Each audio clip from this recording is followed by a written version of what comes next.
আমাদের যে ভিজিটের মূল লক্ষ্য যেটা, যে বাংলাদেশের সাথে মালয়েশিয়ার যে সম্পর্ক, আমরা দুই দেশই চাচ্ছে যে নতুন উচ্চতায় নিয়ে যেতে, এবং আমরা মনে করি যে আজকে সেটার আমরা এটার দেখেছি, যে মানে আজকে যে টক্সটা হচ্ছে খুবই বলবো যে এটা খুবই সাকসেসফুল টক্স, ফ্রুটফুল টক্স, এবং এর ফলে বাংলাদেশ এবং মালয়েশিয়ার মধ্যে সামনে যে সম্পর্ক আরও নতুন উচ্চতায় উঠবে। আজকে এই টক্সগুলোর মধ্যে মূল ইস্যুগুলো ছিল মাইগ্রেশন। আপনি জানেন বাংলাদেশি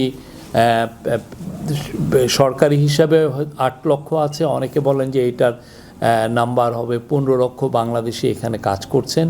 অনেকে এখানে আছেন সেকেন্ড হোম হিসেবে, অনেকে আছেন এখানে হাই স্কিল জায়গায়, অনেক প্রচুর প্রফেসর আছেন মালয়েশিয়ার প্রচুর ইউনিভার্সিটিতে, বাংলাদেশি প্রফেসর টিচার্স এবং প্রফেসর আছেন। তো মাইগ্রেশন নিয়ে কথা হয়েছে, মাইগ্রেশন ওয়েলফেয়ার নিয়ে কথা হয়েছে। আসিয়ানে আমরা সেক্টরাল ডায়ালগ পার্টনার হতে চাই, সেই বিষয়ে কথা হয়েছে। তারপরে আমাদের সাথে মালয়েশিয়ার যে একটা ট্রেড, আপনি জানেন ট্রেডের যে ইমব্যালেন্স আছে, সেইটা ট্রেড ইমব্যালেন্স কীভাবে দূর করা যায়, এবং সেই অনুযায়ী যে কাজগুলো আমরা যাতে মালয়েশিয়ার মার্কেট অ্যাক্সেস পাই, সেগুলো অনেকগুলো প্রোডাক্ট যেগুলো আমরা বিদেশে যেগুলো এক্সপোর্ট করি সেটার মার্কেট এখানে অ্যাক্সেস পাওয়ার জন্য কথাবার্তা হয়েছে। ট্রেডের ক্ষেত্রে একটা ইম্পর্টেন্ট একটা ডিসিশন এসছে যে আমাদের দুই দেশ খুব দ্রুত ফ্রি ট্রেড এগ্রিমেন্টের নেগোসিয়েশনটা শুরু করবে। ব্লু ইকোনমি কথা হয়েছে। আমাদের ইন্টারিম গভর্নমেন্টের একটা বড় একটা মিশন হচ্ছে যে বাংলাদেশের যে ডিপসি যে আমাদের যে টেরিটরি আছে সেখানে কিভাবে ডিপসি ফিশিং কিভাবে বাড়ানো যায় সেই বিষয় নিয়ে কথাবার্তা হয়েছে। চিটাং পোর্টের আমরা চাচ্ছি যে চিটাং পোর্টকে খুব ওয়ার্ল্ডের নাম করা প্রতিষ্ঠানের যে এসে যাতে ম্যানেজ করে তাদের সাথে কথা বলা। এসে আলোকে চিটাং পোর্টে তাদের ইনভেস্টমেন্ট নিয়ে কথা হয়েছে। তারপরে এডুকেশন নিয়ে কথা হয়েছে। আমাদের প্রচুর ছেলে, একটা হিসাবে দেখা যায় যে 10,000-এর মতো ছেলে বাংলাদেশি এখানে পড়ালেখা করছেন। তারা যাতে গ্র্যাজুয়েশন করার পরে এখানে স্কিল লেবারের যে স্কিল ওয়ার্কারের যে ভিসা সেটা পান, সেই জন্য কথা হয়েছে। ডিফেন্স কোঅপারেশন নিয়ে কথা হয়েছে দুই দলে। রোহিঙ্গা ক্রাইসিস নিয়ে অনেক কথা হয়েছে। রোহিঙ্গা ক্রাইসিস আপনি জানেন যে রোহিঙ্গা সেই 2017 সালে 7.5 লক্ষের মতো রোহিঙ্গা বাংলাদেশে এসেছিলেন। তারপরে আরও এই যে গত 18 মাসে আরও 1.5 লক্ষ রোহিঙ্গা এসেছেন। তো প্রায় মোর দেন 1 মিলিয়ন রোহিঙ্গা এখন বাংলাদেশে আছে, এবং এই ক্রাইসিসটা আসলে দিনকে দিন মানে আমরা এই ইন্টারিম গভর্নমেন্ট খুব চেষ্টা করছে যে এই ক্রাইসিসটা কীভাবে রিজলভ করা যায়, এবং এই রিজলভ করানোর জন্যই আনোয়ার ইব্রাহিমের সাথে এই বিষয়ে আলাপ হয়েছে। মালয়েশিয়া বলেছে যে তারা আমাদের সাথে থাকবে, এবং আমাদের সাথে ওরা এবং ইন্টারন্যাশনাল যারা এই বিষয়ে যারা ইনভলভ সবার সাথেই তারা এঙ্গেজড হবেন। আর হালাল ইকোসিস্টেম নিয়ে কথা হয়েছে। আপনি জানেন মালয়েশিয়ায় অনেকগুলো 14টার মতো হালাল ইন্ডাস্ট্রিয়াল পার্ক আছে, যেখানে ওরা হালাল ফুড তৈরি করে, হালাল কসমেটিক্স তৈরি করে। তো এই 14টা ইন্ডাস্ট্রিয়াল পার্ক, এরকম পার্ক যাতে বাংলাদেশে আমরা করতে পারি সেটা নিয়েও কথাবার্তা হয়েছে, এবং ওদের সাথে খুব আমরা বলবো যে খুবই ফ্রুটফুল একটা ডিসকাশন হয়েছে। বাংলাদেশ ওয়ার্ল্ডের 3য় বৃহত্তম মুসলিম মেজরিটি নেশন হওয়ার সত্ত্বেও বাংলাদেশের হালাল ইকোনমিটা সেভাবে টেক অফ করেনি। তো অথচ এই হালাল ইকোনমির সাইজ আজকে আমাদেরকে ওদের মালয়েশিয়ান এক অফিসিয়াল বললেন যে প্রায় $3 ট্রিলিয়ন। তো এই $3 ট্রিলিয়ন আমরা কিভাবে এই মার্কেটটাকে কিভাবে এক্সপ্লোর করতে পারি, এবং সেক্ষেত্রে বাংলাদেশের প্রতিষ্ঠানগুলো যারা হালাল পণ্য উৎপাদন করবেন বা রপ্তানি করবেন তাদের সার্টিফিকেশনটা কিভাবে হবে, কিভাবে তারা ফ্যাক্টরিগুলোকে মানে হালাল সম্মত করবেন, সেগুলো নিয়ে খুব ভালো ডিসকাশন হয়েছে। এই ছিল আজকে মানে অফিশিয়াল ডিসকাশনের বিষয়। এছাড়া পরবর্তীতে এসে আপনারা জানেন যে আমাদের তরফ থেকে একটা বিজনেস ফোরামের মিটিং হয়েছে, সেখানে মালয়েশিয়ান যত বড় বড় বিজনেসম্যান তাদেরকে ইনভাইট করা হয়েছিল। সেই কনফারেন্সে প্রফেসর ইউনুস, আমাদের যিনি বিডার এক্সিকিউটিভ চেয়ারম্যান আশিক চৌধুরী এবং রবি এক্সিয়াটার, যেটা প্যারেন্ট কোম্পানি এক্সিয়াটা বেরহাত, এইটার গ্রুপ সিইও বিবেক সুদ কথা বলেছেন।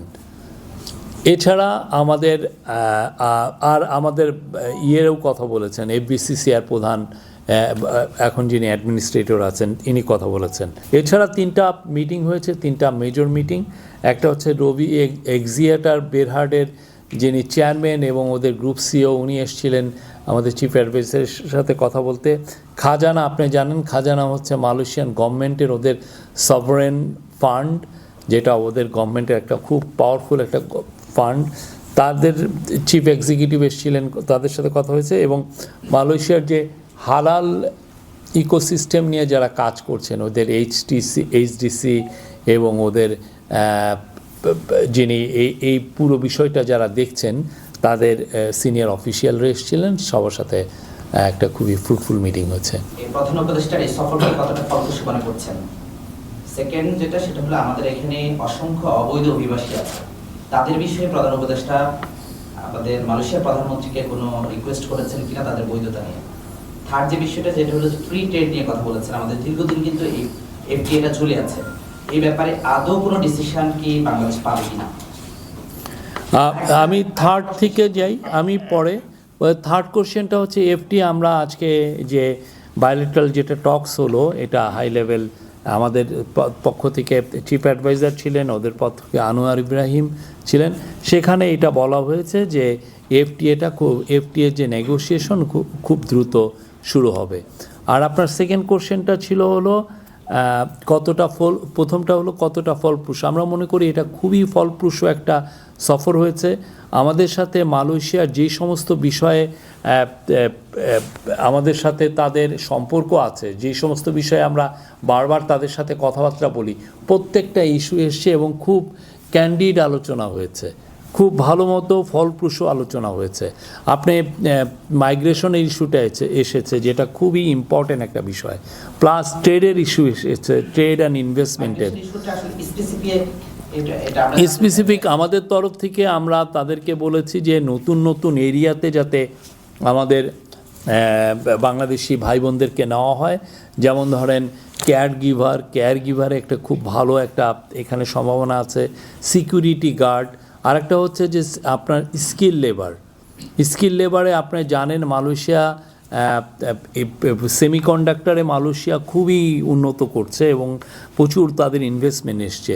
তো সেমিকন্ডাক্টরে যাতে আমাদের ছেলেমেয়েরা যারা এখানে পড়েন, ধরেন ইলেকট্রিক্যাল ইঞ্জিনিয়ারিং, তারা যেন এখানে এই কাজটা করতে পারেন, সেই জন্য আলাপ হয়েছে। প্লাস আমাদের যারা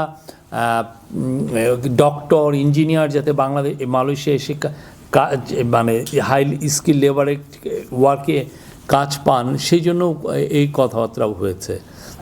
এবং ওরা 2টা বিষয় একদম স্পষ্ট জানিয়েছেন যে বাংলাদেশের লেবার ওয়েলফেয়ারের জন্য একটা হচ্ছে যে এখন থেকে বাংলাদেশি যে কোনো ভাই বোন যারা এখানে কাজ করছেন এবং যাদের ধরেন ইংরেজির উপরে দক্ষতা কম, তারা এখন থেকে বাংলায় তারা কমপ্লেন করতে পারবেন, যে কোনো বাংলায় একটা কমপ্লেন করা।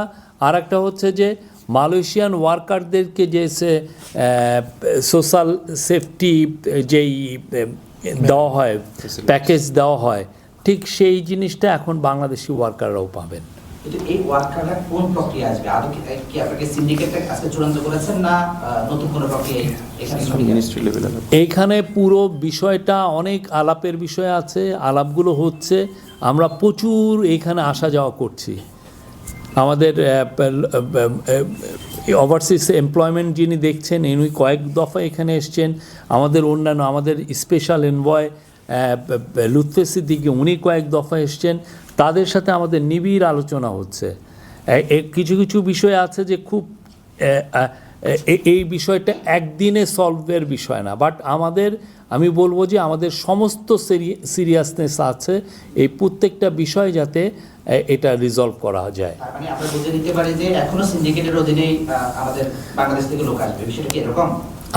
আপনি নিজে কনক্লুশন ড্র করছেন। না, এটা আপনার কাছ থেকে জানতে চাচ্ছি বিষয়টা। আমি বলছি তো মালয়েশিয়ার সাথে আমাদের খুব সিনসিয়ার আলাপ হচ্ছে, ভালো আলাপ হচ্ছে, এবং অলরেডি আমরা অনেক বিষয়েই দেখছি যে মাইগ্রেশন ওয়েলফেয়ারে তারা যথেষ্ট সাড়া দিয়েছেন এবং তারা আমাদেরকে সাথে খুব ভালোভাবে কাজ করছেন। আমরা তাদের সাথে খুব ভালো কোঅপারেশন করছি। অবৈধদের বিষয়ে আজকে এটা আমাদের ওভারসিজ এমপ্লয়মেন্টের অ্যাডভাইজার ডক্টর আসিফ নজরুল, উনি এই বিষয়ে আজকের মিটিংয়ে বলেছিলেন।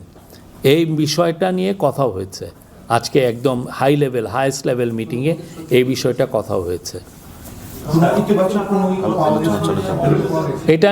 এইটা নিয়ে বলা হয়েছে, এইটুক বলতে পারি, এটা নিয়ে বলা হয়েছে। এটা হচ্ছে অবৈধ না, এদেরকে বলবেন হচ্ছে ইরেগুলার এবং আনডকুমেন্টেড। এরা